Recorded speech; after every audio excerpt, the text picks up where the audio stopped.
নমস্কাৰ আজি ৫ এপ্ৰিল নতুন দিল্লীত কংগ্ৰেছৰ মিডিয়া বিভাগৰ অধ্যক্ষ পৱন খেৰাই এটা সংবাদমেলত অসমৰ মুখ্যমন্ত্ৰী ড হিমন্ত বিশ্ব শৰ্মা আৰু তেওঁৰ পত্নী ৰিণিকী ভূঞা শৰ্মাৰ বিৰুদ্ধে গুৰুতৰ অভিযোগ আনিছে। তেওঁ দাবী কৰিছে যে ৰিণিকী ভূঞা শৰ্মাৰ ৩খন সক্ৰিয় পাছপোৰ্ট আছে আৰু আমেৰিকাত বিশাল সম্পত্তি ৰখা হৈছে। ভাৰতীয় নাগৰিক হৈ কেনেকৈ একেলগে ৩খন পাছপোৰ্ট ৰাখিব পাৰে? এয়া এক ডাঙৰ প্ৰশ্ন উত্থাপন হৈছে। পৱন খেৰাই সংবাদমেলত কাগজ পত্ৰ দেখুৱাই কৈছে ৰিণিকী ভূঞা শৰ্মাৰ ৩খন সক্ৰিয় পাছপোৰ্ট আছে। UAE Abu Dhabi golden card ১৪ March ২০২২ত ইছ্যু কৰা হৈছে, মেয়াদ ১৩ মাৰ্চ ২০২৭। এণ্টিগুৱা আৰু বাৰ্বাডোৱা পাছপোৰ্ট ২৬ আগষ্ট ২০২১ত ইছ্যু, মেয়াদ ২৫ আগষ্ট ২০৩১। ইজিপ্ত পাছপোৰ্ট ১৩ ফেব্ৰুৱাৰী ২০২২ত ইছ্যু, মেয়াদ ১২ ফেব্ৰুৱাৰী ২০২৯। তেওঁ কৈছে যে দুখন পাছপোৰ্ট ইছলামিক ৰাষ্ট্ৰৰ UAE আৰু ইজিপ্তৰ। আৰু ৰিণিকী ভূঞা শৰ্মাই ভাৰতীয় নাগৰিক হৈ কেনেকৈ একেলগে ৩খন পাছপোৰ্ট ৰাখিব পাৰে?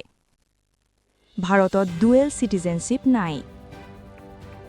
আৰু এটা গুৰুতৰ অভিযোগ, ৰিণিকী ভূঞা শৰ্মাৰ নামত ৱায়োমিঙত ৰিণিকী ভূঞা শৰ্মা এছেট কালেক্টিভ বা হাৰ্নিকী নান্দি LLC নামৰ কোম্পানী আছে। পৱন খেৰাই ৱায়োমিং ছেক্ৰেটাৰী অৱ ষ্টেটৰ ৱেবছাইট দেখুৱাই কৈছে যে এই কোম্পানীত পৰিয়ালৰ সদস্য হিমন্ত, ৰিণিকী আৰু পুত্ৰ নন্দিল জড়িত।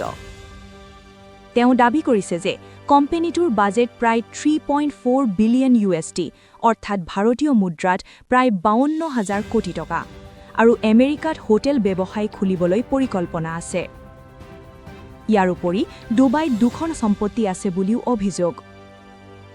পৱন খেৰাই কৈছে যে এই সম্পত্তি আৰু পাছপোৰ্ট নিৰ্বাচনী এফিডেভিটত উল্লেখ কৰা হোৱা নাই। তেওঁ নিৰ্বাচন আয়োগক হিমন্ত বিশ্ব শৰ্মাৰ নমিনেশ্যন বাতিল কৰিবলৈ আহ্বান জনাইছে আৰু অমিত শ্বাহক SIT গঠন কৰিবলৈ দাবী কৰিছে। এই অভিযোগৰ তীব্ৰ প্ৰতিক্ৰিয়া দিছে মুখ্যমন্ত্ৰী হিমন্ত বিশ্ব শৰ্মা আৰু ৰিণিকী ভূঞা শৰ্মাই।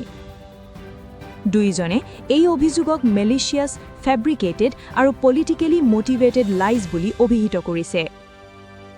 হিমন্তই সামাজিক মাধ্যমত বিস্তাৰিতভাৱে দেখুৱাই কৈছে যে পৱন খেৰাই দেখুওৱা ডকুমেণ্টত বহুত গুৰুতৰ ভুল আছে।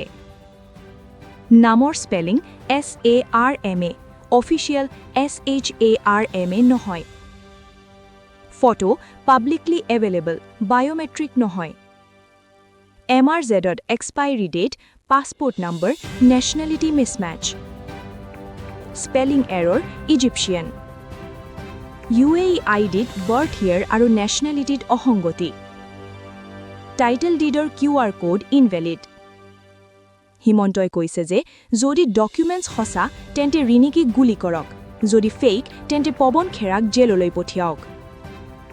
দুয়োজনে ঘোষণা কৰিছে যে ৪৮ ঘণ্টাৰ ভিতৰত পৱন খেৰাৰ বিৰুদ্ধে চিভিল আৰু ক্ৰিমিনেল ডিফেমেশ্যন ছুট দিব। ৰিণিকীয়ে কৈছে যে তেওঁ আইনী ব্যৱস্থা ল'ব আৰু এই ডকুমেণ্টছ AI আৰু ফটোশ্বপৰ সহায়ত তৈয়াৰ কৰা বুলি সন্দেহ কৰিছে।